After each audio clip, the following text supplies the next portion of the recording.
Hi guys! Nandito kami nag-apple picking, but tingnan nyo yan guys, oh, nasasayang, nasa floor na lang sila, nasa ground. Ganito yung pag nag-apple picking kami. Yan, nalalalaglag sila sa sobrang hinog na ba guys. Oh, sarap mag-picking, kaso nandito na lahat sila sa baba, konti lang na lang nasa puno kasi overripe na sila, pero it's okay, gagawin pa rin siguro nilang yan, apple cider. Ang dami oh. Yan, tignan mo guys, oh, naglalaro lang sila ng apple. Oh, puno na po yan. Ito, $25. It's okay, mura pa rin. Yan, unlimited po ito na kain.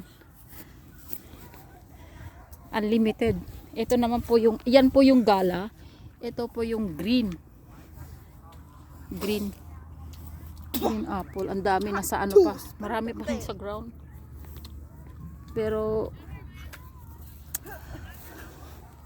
malapit na rin yan malaglag.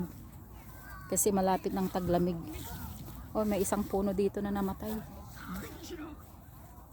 Namatay na yung puno niya. Oh.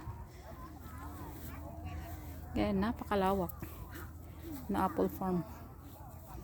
Kaso naglaglagan na lahat eh. Ito ko, gusto ko yung gala, matamis. Tingnan naman guys, oh, daming bunga pero nasa baba, na siya, nasa baba, sayang. Ayan, magbitas tayo. Ayan.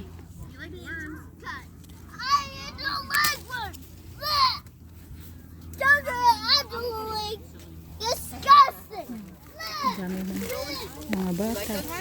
Gusto nila na mag-apple picking. No, I like the gala. I like gala. Gala is the best.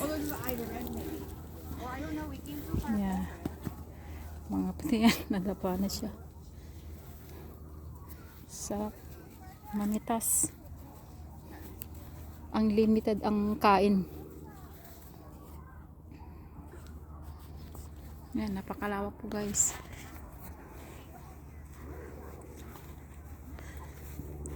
Ito yung green naman siya. Green apple. Mas to, I mean sour. Mas masarap to itong gala. May ibang klase siyang apple. May iba pong pangalan. Dami pa rin bunga. Kasi guys, thank you for watching. Enjoy my video. Bye.